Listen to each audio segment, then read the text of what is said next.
It's Hughezy, hello, and I've got great news. Due to the massive success of this podcast, I've now been able to start up my first business because of it. And what it's going to be, it's a crossover between a library and a bar. So you can read your books while getting drunk, and I'm going to call it Tequila Mockingbird.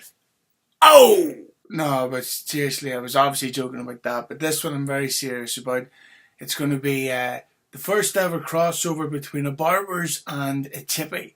So you can get your bap chopped and a tip bap at the same time. Now, you might not find that funny at all, but if you're from Belfast, I'm sure that got a from somebody. So today we've got me talking the top 5 of Queen with my old friend Sarah. And then after that, I'm talking the glorious wrestling with Joe Feeney. And who's Joe Feeney? Well, he's only the producer of Keeping It 100 with Conan and Disco Inferno. He's only the producer of 83 Weeks with Conrad Thompson and Eric Bischoff. Oh yeah, and he also produces Something to Wrestle with Bruce Pritchard and Conrad Thompson. That Joe Feeney. So first up, we're talking Queen with Sarah, who is an Irish girl living in Canada. The sound's a bit weird in this because obviously we're talking online and she had a bad connection because apparently Justin Trudeau cares more about looking like Elvis than he does trying to get good internet in Canada. You swaft. Sarah, hello. Yo, Sarah, what's going on? Oh, man. What's ironic about this is I'm secretly gay and you're secretly royalty. So, of course, we're going to talk about Queen here. So, Sarah. So, Adam.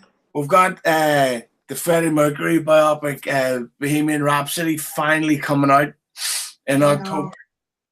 What's your take on it so far? I am absolutely buzzing for this. I'm so excited. When I was a kid, I literally every night my mom was a nurse and my dad just worked like during the day. And when my mom worked night shift, my dad would have all the old videos, like of all the Queen videos. And we used to sit every night and watch Queen videos. But have you heard about the behind the scenes shit that's gone on with the film? With what? About the director getting fired during the middle of production? No. Yeah, they had Bryan Singer. He did like The Usual Suspects and a bunch of the X-Men films. Well, he got fired during the making of it. So in the last 3 weeks of production, they had to reshoot the whole thing. Jesus Christ. So so I'm going into it prepared for it to be bad. But at the same time, it's Queen, you know? Yeah, no, I don't think. What did you think of the backlash, though, that the trailer got? Because some groups said that it didn't show enough of Freddie Mercury being gay. Is it really that important? But the thing, like, what do they want to see? Like, in the trailer, him enjoying a penis or what? I don't know. Possibly. Have you got seen any Queen with Adam Lambert, by the way? My parents have. I'm in the East Coast of Canada, and there's not a whole lot of like the concerts here. If I wanted to go somewhere, I'd have to go to Boston. It's like a 6-hour drive away. But you've seen them, haven't you? I went to see them last November, and I went in pretty negative, thinking this is just going to be cheesy. It's not the same without Freddie, and probably I love that gig more than the Liam Gallagher gig I seen that year. Put it like that. It was fucking amazing, and fuck Freddie Mercury. I'm glad he's dead now. No. So if he was here right now, I'd fucking kill him. That being said, well, what's your number 5 greatest Queen of all time? I have no particular order because I can't put my Queen into top anything. I wrote some songs down that I really like, but they're in no particular order. My first one is going to be Hammer to Fall. Hammer to Fall. See that one? Hammer to Fall. I don't hate it. It's good. I like it, but I've gone with for my number 5. And by the way, this is just my current top 5 Queen of today. Like I'll probably change the top 5 tomorrow or yesterday, whatever. But at 5, I'm going with a crazy little thing called Love. It's hard not to like that one. Oh yeah, it's really hard, especially considering our backstory. I'll not go into it. What have you got for 4? Fat Bottom Girl. considering our backstory. Yeah, I love that song. I'm going with the brilliant Under Pressure. Oh yeah. Because and the thing is, that's actually a sad song now because Freddie's dead, and of course, David Bowie. Of course. I wonder if there's going to be a boy in the film. I was just thinking. The film? By the way, have you started saying ass more than arse over there? No, always ass and feckin'. You say ass? Feckin'. No, arse, I mean. Feckin'. You're always feckin' arse over there? Feckin' arse, yeah. No, what I mean. Okay, so that's the code we're going for. In Canada, you like the feck arse all day? That's it. What have they got for number 3? It's a rye. Oh. Now that's a fucking brilliant one. Didn't think of that. I'm going with now this one would have been higher up on my list apart from one thing. But at number 3, my greatest Queen song is Heaven for Everyone. Oh. But the reason why I'd lose his points, and I'll never understand why, that geek Brian May, at the end of the song, he can't just leave it alone. You can just see him in the studio going, I think I'll have my input into the song. And they're all going, oh, Jesus, no, don't. Here we go. Because if you go to the end of the song, it goes, Freddie's doing Heaven for Everyone. And then Brian May goes, for everyone. And it's like, why'd you do that? I know. That's like me going, here, Sarah, I made you this brilliant red velvet cake. Here, have a taste. And just as you're enjoying it, me going in the ear. No need. It's almost like I really love the song Mother Love that was on the Made in Heaven album. And it was like Freddie's last, vocal performance. He didn't even get to finish the song. He didn't get to record the last verse. So I had to record the last verse. And right at the end of that song, I don't know when they do it. They put in this beat right at the end. Have you heard that? Yeah. So it's just so fucking stupid, and it takes away from what the song is about, and I just find it really ridiculous. So it's probably Brian May. It was probably Brian May's idea. Why didn't Freddie finish the song? Was he busy? Oh, Adam. He had other. Yeah, he was busy. I heard he had to go to the pictures. Oh. I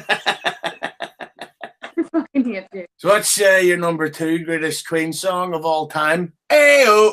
So what am I going to put at number 2? I think I'll put I think my number 2 is going to be Radio Gaga. Holy shit! Is that your number 2? That's my number 2. Woo! And I'm not even kidding you. I would send you. I would send you the screenshot, but I'm not going to. But yeah, that's my number 2. Yeah. The Radio Gaga. I'm just gonna say that's one of those ones that you could play that at a baby funeral, and the mum would go, "That is a tune." Oh yeah. In fact, I'm actually going to play it at the next baby funeral I go to, because it puts the FUN in baby funeral. So, what's your number 1 Queen song of all time? Fuck, I don't know. So I really love Mother. Also really your Mother dying. It's just everything about mothers, yeah? Definitely a mother thing. They're at number 1. So Tie Your Mother Down's your number 1? Sure. So, I like that one, but I always prefer the live version of it more. You know, the one from the Wembley? Yeah. That I play that when I'm doing my biannual workout. What's your number, Adam? Number 1 of all time, Queen song. It's got to be I Want to Break Free. There's just absolutely no stopping that song, ever. It's the video. That's the video, something to have a good wank over, but talking about the song, though, like the song's just, it's so cool, and it's just fucking, that's a shame that Freddie quit the band and went off, to work in a monk house for a while. Because it shows you how good they were getting. Yeah. I can see that. And it's like, so that's why, lazy bunch of bastards. Yeah, so I want to break. Oh, by the way, if you can, because I'm sure you're sitting around waiting all day waiting for me to post it. If I posted clips from that Queen gig back in January, you can hear a version of Adam Lambert singing I Want to Break Free, and his voice is so fucking good that it's actually depressing. Lambert fan, are you? Yes, and of his singing. Mm-hmm. See, there's the Queen. I feel kind of bad at a top 5, but there's loads of songs that too many. Yeah, it's impossible. Like too many good. It took me 3 days to come up with my AC/DC top 5. Mm-hmm. One Vision wasn't even on my list. That one's not really. That's a good one. But then the big Queen, just as we're wrapping up here, the big Queen question I've got for you: do you like Bohemian Rhapsody? I fucking don't. I've heard that song 47 billion times. And you don't like it? It's just played out, you know. Man, I've heard that like 6 billion times. I still like it. Yeah, I prefer the version that Axl Rose did with Elton John. Killer Queen. That's a good one. But Killer Queen is it's not this is do you think you might need another take of this in about a week or two? I'm gonna have to do it again. I've got a whole new list. I know, but I'm just looking at as well, like A Kind of Magic. Yeah, and then Show Must Go On. Show Must Go On. Yeah, it's a hard of that one too. Another one, Bites the Dust. Play the Game, Flash. It's impossible, but you know. Yeah. So we'll do a part 2 in about another couple of weeks, yeah. Sounds good. No problem. It's Hughezy, hello, and I'm just here to apologise for in previous episodes there's been a lot of vulgarity used, a lot of inappropriate, non-politically correct language, words and terms used, and if that's caused any offence to anyone, well, I'm really going to lose sleep about that overnight. I am horrified by the idea that someone would be offended by something that appears on this podcast. Truly, truly does scare me at night. And if there's language used, such as cursing, swearing, vulgarity, even just general sinning, then I, from the bottom of my heart, truly apologise for all of the foul language that's ever been used on this show. Enjoy the rest of the fucking podcast. Okay, up next is the beautiful and sexy Joe Feeney. We're going to be talking everything from CM Punk to Randy Orton's smelly hands. Joe, hello. So, Joe Feeney, thanks for coming on. My pleasure. And I've just realised how unbelievably Irish I am today. I'm wearing a green t-shirt with a shamrock on it, and I'm hungover, so... That's perfect.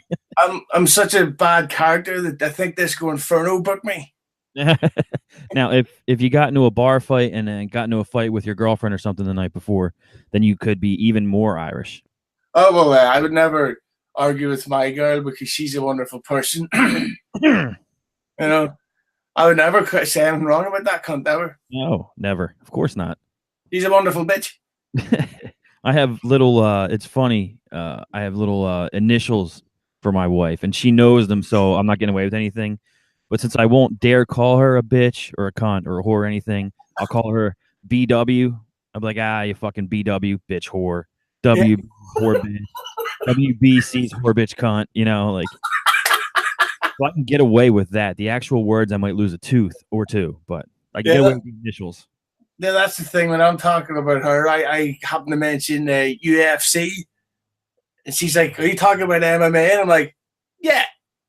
Because YOU, and then, you know. Fucking, I got you. You fucking. Cook. Nice. So let's talk about wrestling, Joe. Sure thing. What's your take on the whole CM Punk Colt Cabana thing? Wow. I started getting into podcasts via Colt Cabana's Art of Wrestling, and probably the first episode he did, which was with CM Punk, and then the 100th he did was with Punk. So I was a big CM Punk fan, and I actually went to meet Colt at a wrestling show just because I enjoyed his podcast so much. I wasn't that big on doing that, the meet and greets or the pictures, but Colt, I liked the show so much that I went out of my way to do it. Met him at a show in Philly. I think it's a shame, and I think money can drive people nuts. They always say, you know, once there's a death in the family, if there's any money involved, you know, you're going to start seeing people start squabbling and fighting, and it always turns into that. In this case, from what I understand, in a text or whatever, Punk said to Cabana, "I got you when it comes to these legal funds." Well, then they must have gotten some kind of disagreement, and Punk said, "Now you're on your own." And Colt's taking that as, you know, a verbal contract. This guy said he's going to pay my legal fees. I have 6 figures in legal fees, and to recoup what I think I was owed, I have to sue him.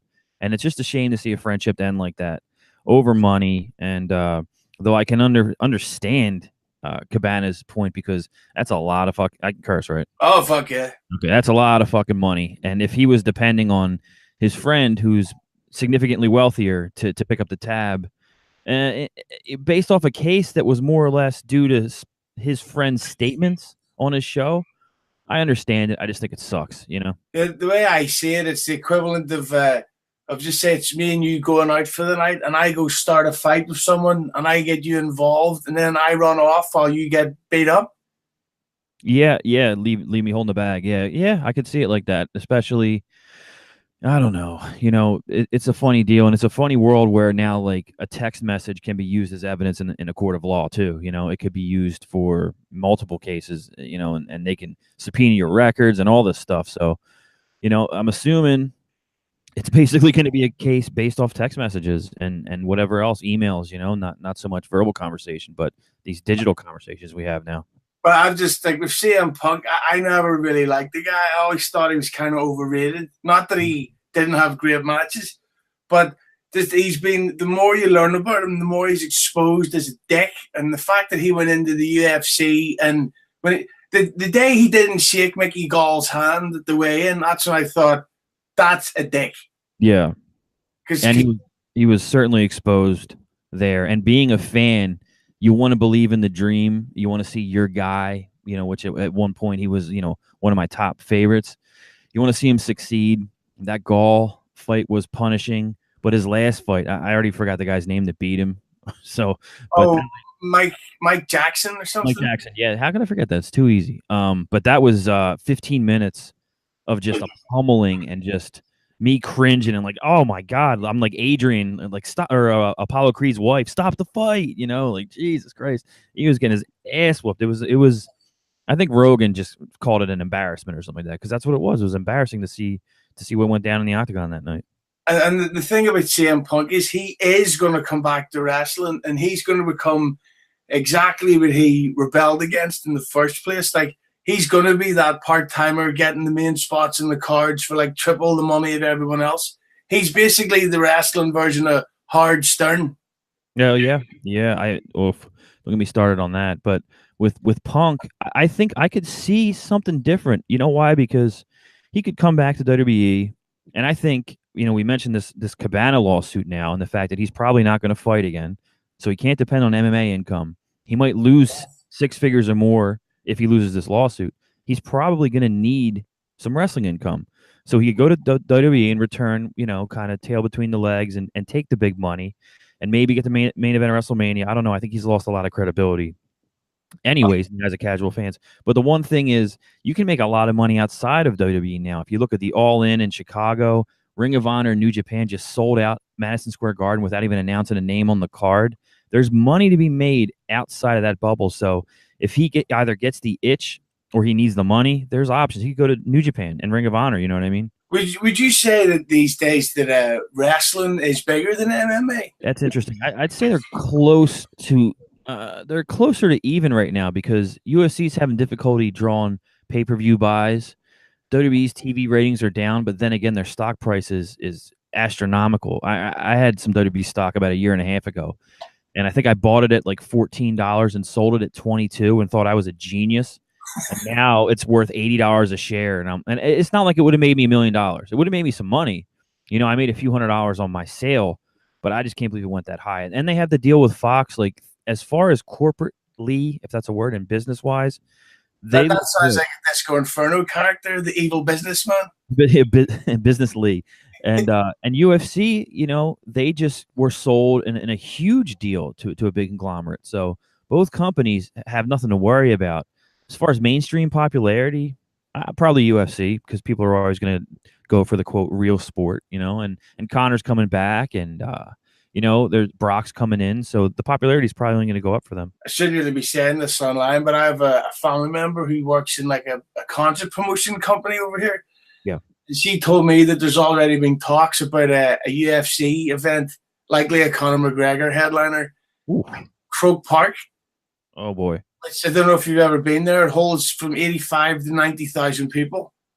And it'll fill up 100% too. Oh God! But then if he doesn't win, that's where like, if McGregor loses the Khabib, they could do that Croke Park show with Diaz.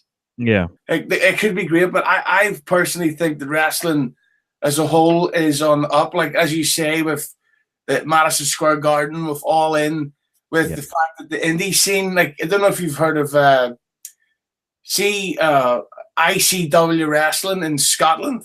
Insane Championship Wrestling. Yeah, and they're doing arena shows quite often. Yeah. So but then people like Bellator generally aren't doing massive shows. Yeah. Randy Orton has recently been called out for doing a dick handshake thing. Yeah. Dick Handshake is also a Disco Inferno character. It's the evil pranker. Right. Do you think it's ridiculous that Randy Orton would be getting called out now for doing a dick handshake? Yet he's been an arsehole for decades. Yeah. When I first saw the headline that was like Randy Orton in possible hot water, whatever it said, I thought it was going to be related to one of those stories you hear about him shitting in a chick's purse, or trash in a room, or something. Some of the old stories used to hear about him. Now, I remember that dick handshake story because Court Bauer told it on MLW radio, which is another one of the first podcasts I started listening to. Had Conan on it, Court Bauer, who promotes Major League Wrestling, and MSL, who's also involved in Major League Wrestling. Court Bauer was a WWE writer. He's the guy the story's about. He would see Randy do that to incoming writers, where he would, pull his dick out and I don't know, caress it. I don't know what he's doing, shake it at them. And then he's got dick sweat on his hand, and hey, what's up? I'm Randy Orton. Oh, what are you going to big time me? Is Dick Sweat also a Disco Inferno character, the evil gym rat? Yeah, or it could be Dick S. Wet also, one of them. Something. Ball Sweat would be his tag team partner, of course. Oh, God. I think that definitely sounds like horrifying harassment on the job. But at the same time, wrestling always had this weird culture of its own with ribbing, and some of the ribs were crazy shit where, you would get drugged and your eyebrows shaved, and that's on the lighter side of things, So it's not appropriate, but it almost was more like a test too. Like, is this guy fucking square? Is he going to take the joke, or is he just going to say fuck it and shake my hand? I bet you if you shake the guy's hand, you might get your balls busted, but he'd probably be like, all right, this guy's cool. I'm not going to worry about him. He's not fucking stuck up. He's not square. He'd be cool to be on the road with because he don't give a fuck, I think it was more a test. I don't know. And it is silly to bring it up, 10 years later or whatever it is, maybe longer. I think so. I mean, if you don't call somebody out now for what they've done, you can't go, hey, 9 years ago, I was completely offended. And then this whole pussy social justice warrior stuff's all like, I'm offended on behalf of him. Yeah. Well, and the guy that told the story, like I said, Court Bauer, even when he told it kind of in a joking, what the fuck manner, not like he was scared, he was offended. It was more like this guy's out of control, that kind of story, But it's I don't know. In today's day and age where, things that you do 15, 20 years ago, they can bite you. And I know a lot of people in wrestling should probably be concerned that things from the past can come back and haunt them, Vince McMahon must be constantly shitting himself like, God damn it, that was years ago. Why am I paying for my cut now? There was like a brief tremor because he had a charge against him for exposing himself for something in a tanning salon, and it was dropped very quickly. And then a reporter unearthed it again recently, like earlier this year. And you saw it on like maybe Deadspin.com and maybe even a little mention in the New York Times, and you never heard of it again. It wasn't like it was on, all the news channels. Certain stories, they just get squashed, man, if people have enough power. And if they hate to get all conspiracy, but if they being the media and stuff, want stories to be squashed, they'll be squashed. If they want them to blow up, they'll blow up like Harvey Weinstein. Did you ever see the video? Do you remember WWE.com used to do videos just for the website? Yes. There was a thing when he was with Candice Michelle and Vince was doing a segment with her, and in it he improvised. He put his hand up the back of her skirt and grabbed her arse, and you could visibly see her being like, "What are you doing?"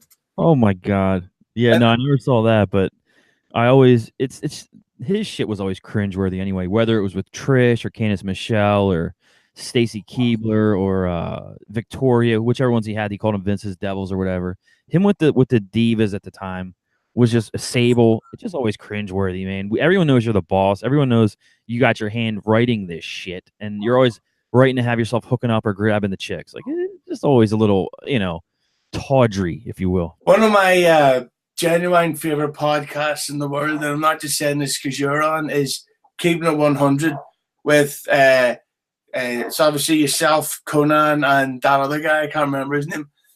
It's Dick Sweater, that disco dancer or something. It's something like John Travolta. That's who it is. Sorry, John Travolta. Yeah, he used to be on TV 20 years ago. I didn't watch. But the thing I've always got to wonder was all that stuff with Conan and KG. Was that legit? Like, is that because that was so? Because KG was such a liberal that it was almost fake. I came on board and I had followed Conan from MLW to Keeping It 100, and legitimately found KG to be like reprehensibly annoying, and tweeted at him a couple of times, busting his balls about the show, which he then blocked me. And I remained blocked from then until now. It's, 3 years ago, whatever, till now. So long story short, Conan knew me from being an MLW fan and sending in emails and occasionally trying to get him on Creative Control on my podcast, which he would always say no.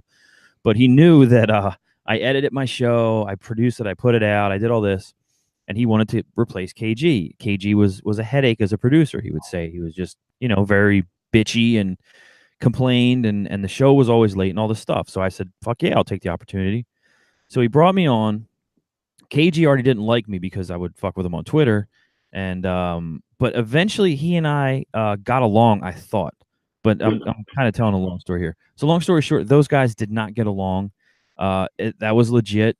And some of the, like, behind the scenes or in group texts or preparing for the show was exactly the same as what you heard on the air, if not worse. So, and it continues, and there's been no thawing or anything. And I think people thought by now he might have popped on for a guest spot or like a surprise. Nothing of the sort has ever been discussed as far as I know. But I know that we'll all be in Chicago for StarCast. So perhaps we can say hello. There might be some kind of reunion or something, but I highly doubt it. But yeah, those guys, it was oil and water, and it took Conan about 30 episodes of the show to replace him with me. So, and now we're on episode 112. So I've been around for 90 episodes. Well, if I could say from a fan's perspective that don't bring KG back, maybe for a segment and then never again. Because the thing about KG was nuts. Is like politically, I would agree with him. Like I'm not I don't like bigotry or racism, and I would be kind of like a feminist and all this stuff. But KG was such a dick, and that, like, just so you were talking about Trump, and he would give his 17-minute long side of an opinion. And then if somebody else spoke, KG would instantly interrupt them and instantly talk over them. It's like, that's not a fucking fair debate. Yeah. See, I feel like he and I, we weren't totally opposite politically, although I've found as I've gotten older that I skew closer to right wing, but I'm kind of a moderate. But what I know is that I of course I'm against racism and bigotry and all that stuff.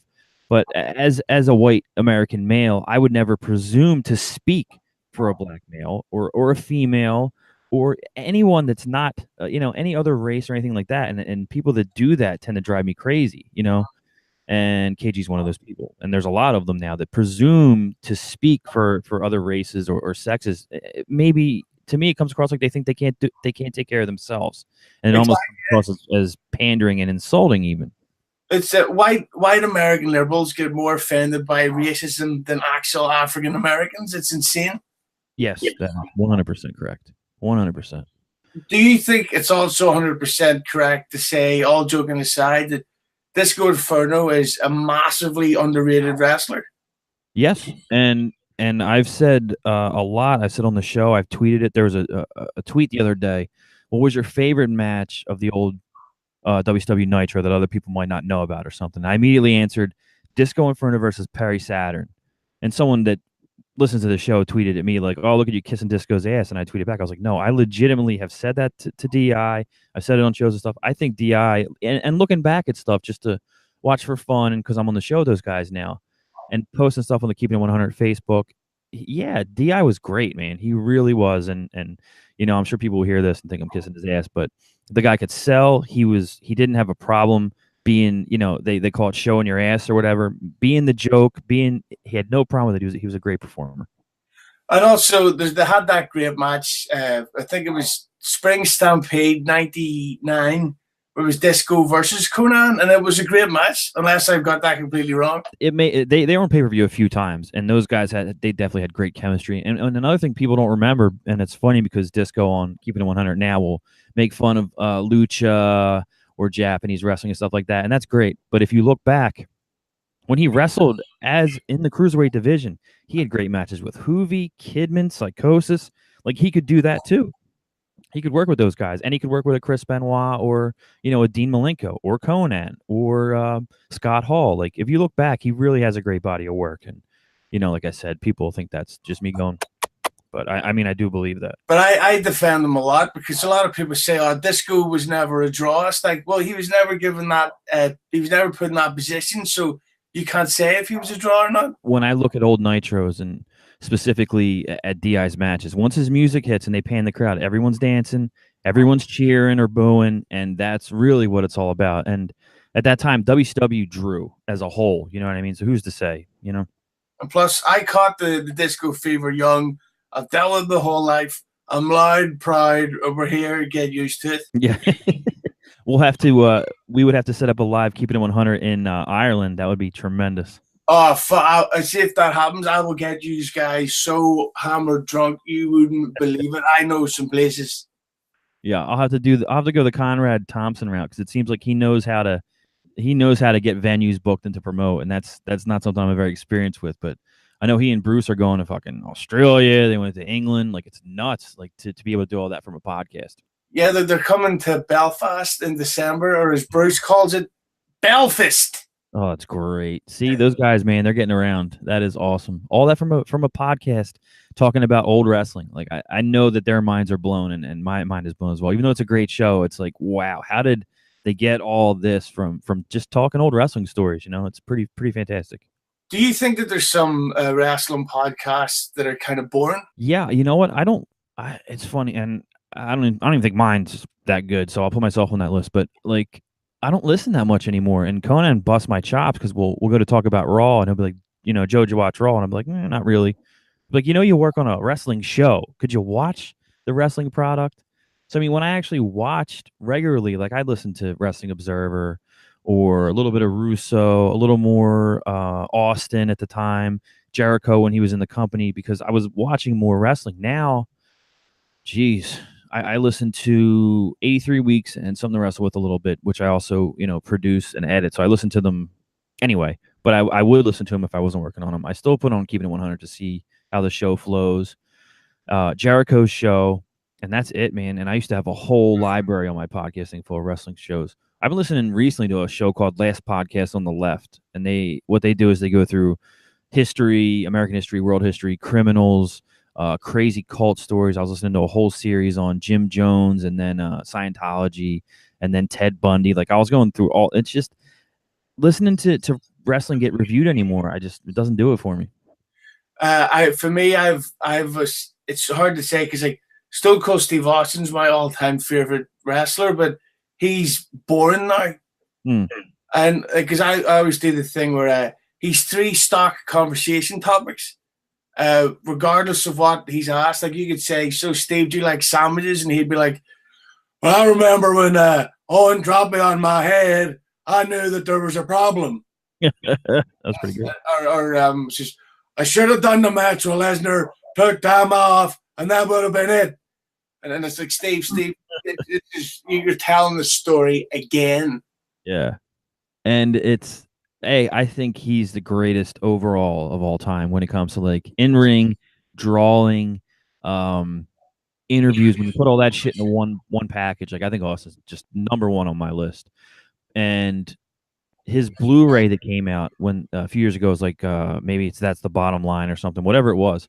He told all those stories on that, and when you first hear them, I thought it was one of the best Blu-rays WWE ever did. But you're right, you hear those stories, or you hear about how he wasn't getting along with the NWO when they were there, or Scott Hall, or you hear about Pillman, who I am a huge fan of. But yeah, you're right.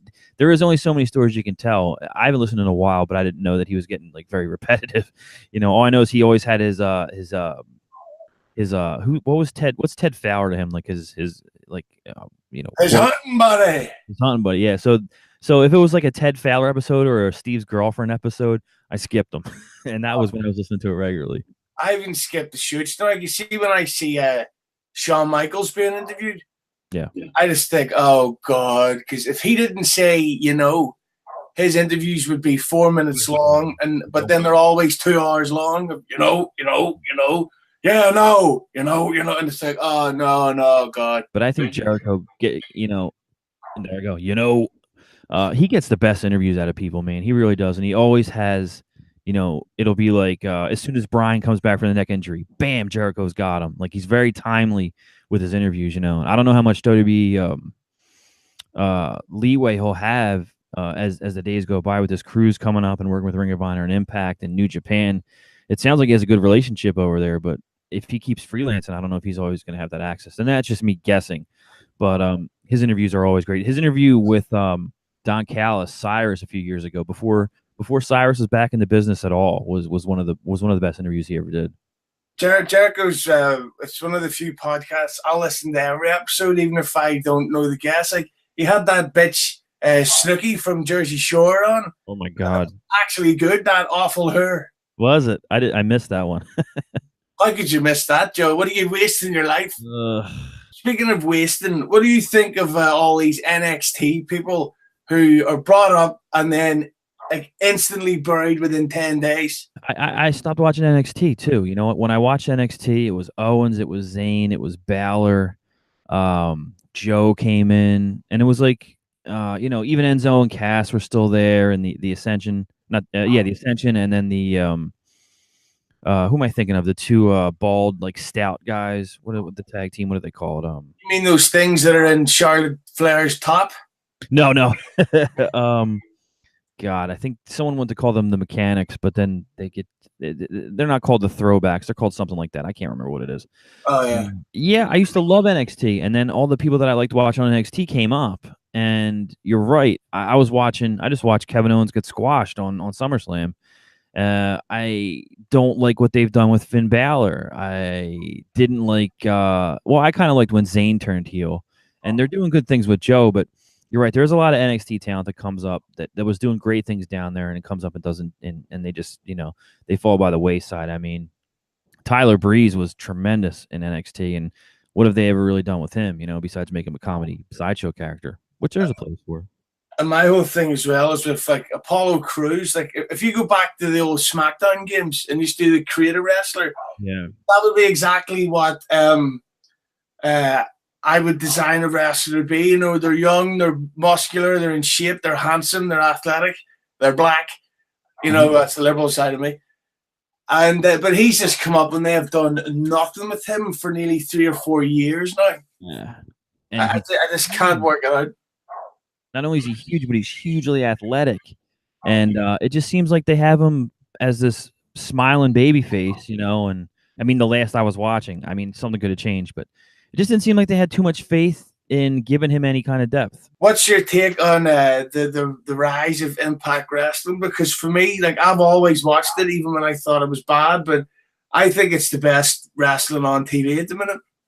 I agree, and I'm not just saying that because Conan works there, because Cyrus is an executive, or it's the only program that I DVR and watch, and that's only been for 4 to 6 weeks because I've really been out of the loop. I just haven't found anything to be interested in. But Impact, Aries is great. They're doing great stuff with Scarlett Bordeaux. I think I'm saying her name right. Kevin Cross, I enjoy. The LAX versus OG's feud. I think Eddie Kingston has been like money and a half on television.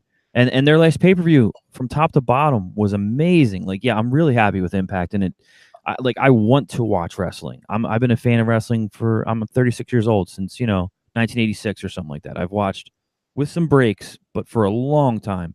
So I want good programming to watch. I'm not watching it because I'm a hater.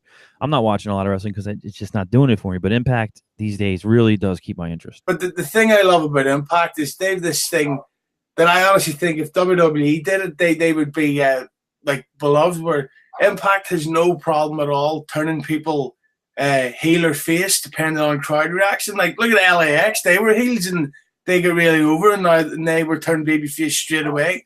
Broken Matt Hardy was turned babyface, and I hear they just turned my future ex-girlfriend Tessa Blanchard babyface as well. Thought she was doing well as a heel too. She had that do I want to say bitch face? I don't know, maybe.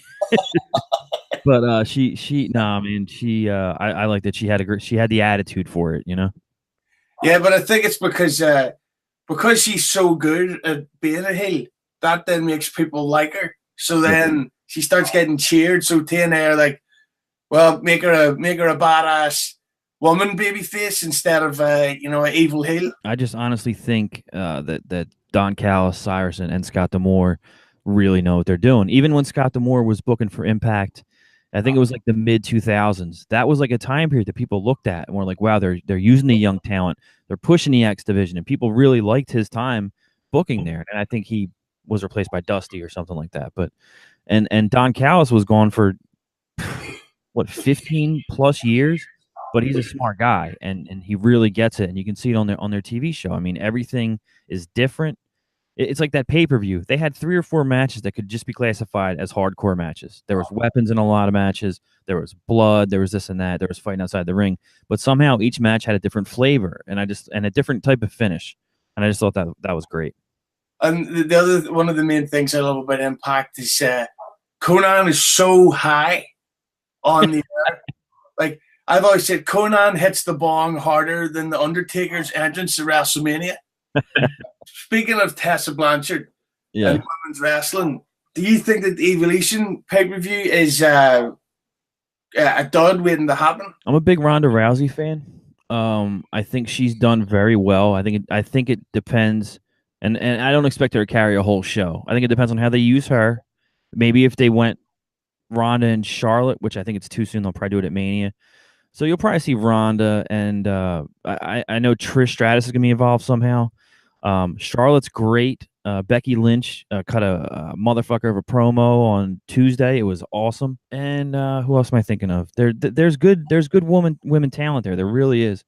But even that Charlotte, Becky, and Carmella match, it seemed very clunky to me, and I was surprised. And I was like, maybe it's there, because Charlotte's still a kid. She's only been around 4 years or so, and Carmella's the same way. I mean, maybe age-wise, I think Charlotte's like 31 or something like that, but she hasn't been around that long. I know Becky was probably the veteran in that match. It was surprisingly clunky to me, and it just made me again wonder, like, are they going to be able to do this show? I think it could be very much hit or miss with no middle ground. My problem with Evolution is you can't just put on 13 matches and expect it to be a good show. Like, what you need is 13 storylines. Yeah. Like if you and I booked WrestleMania, we can't just say, right, first match, Shawn Michaels versus the Rock, then we'll do Jericho versus Benoit and Austin versus Goldberg and all this shit. Yeah. It's like well, how do you build the story? And that's going back again to Impact, where as you mentioned, that LAX versus OG storyline, that was unfucking believable. Yeah. And I'm hoping it's not over, because not only did I think Eddie Kingston was just magic, but I've always been a big Homicide fan as well.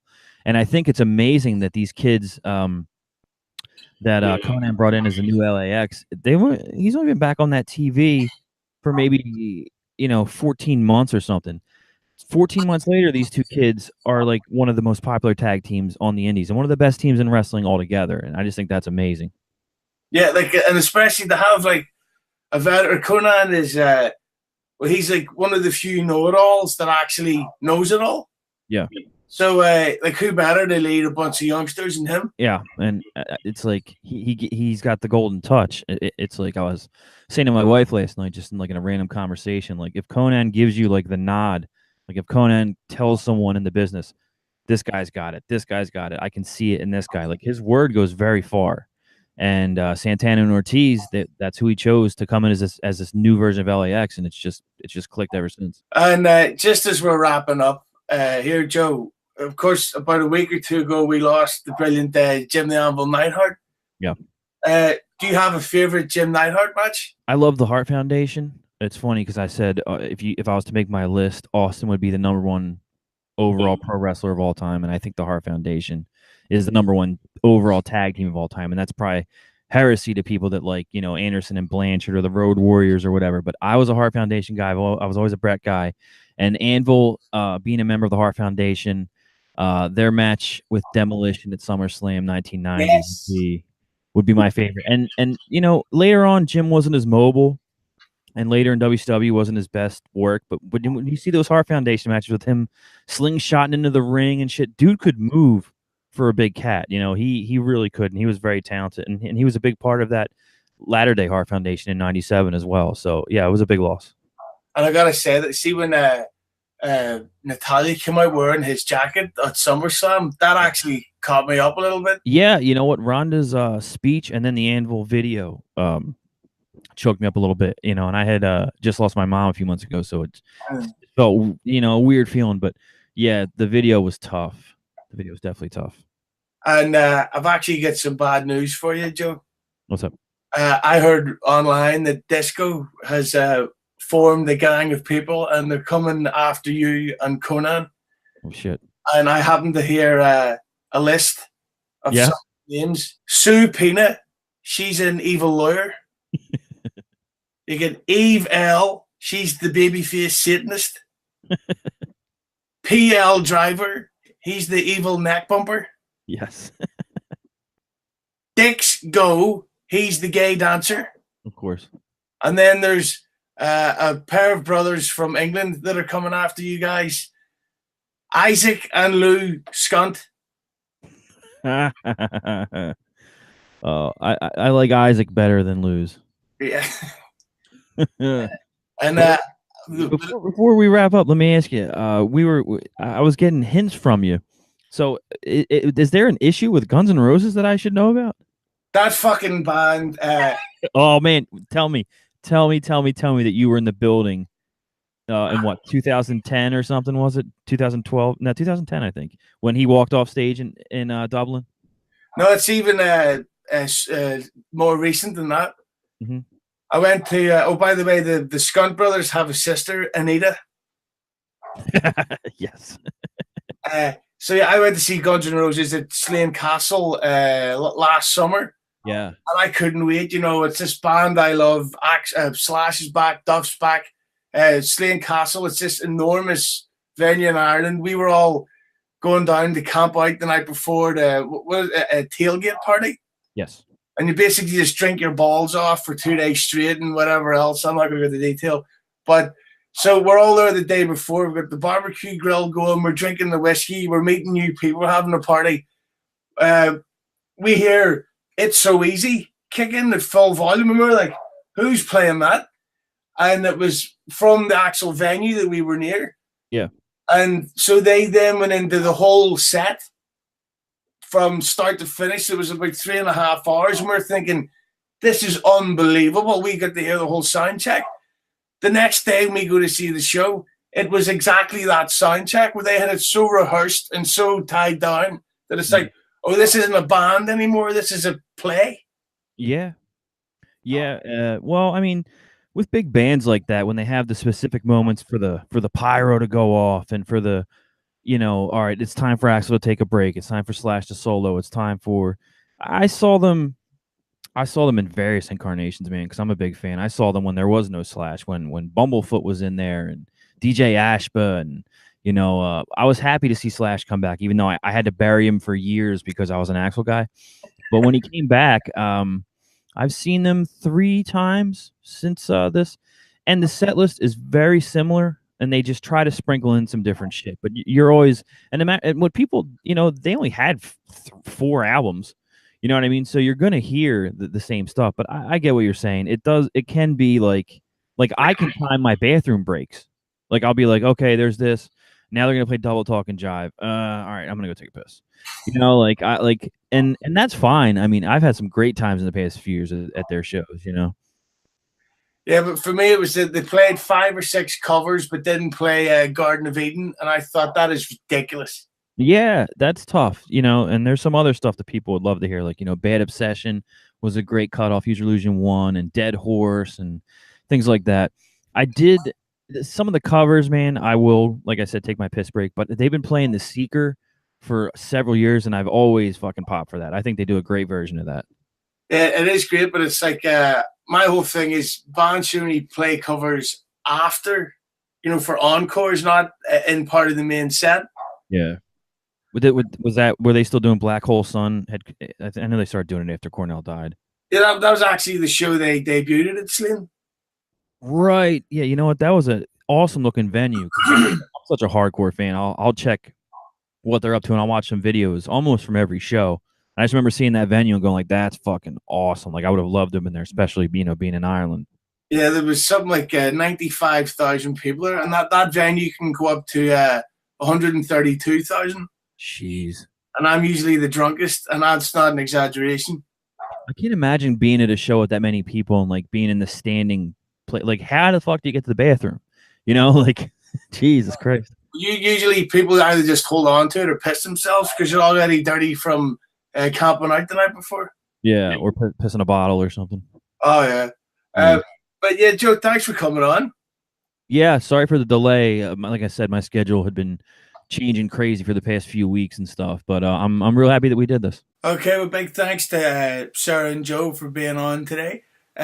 Sarah, as you can tell, very handsome young man, and Joe, as everyone could tell by that voice alone, beautiful, beautiful, very sexy, attractive young lady. In fact, one day I think Joe should be in the Museum of Sexy Ladies. So let me know what you thought of it. Was the Queen list bad? Was the talk with Joe any good? Let me know down below. It's Hughezy. Bye-bye.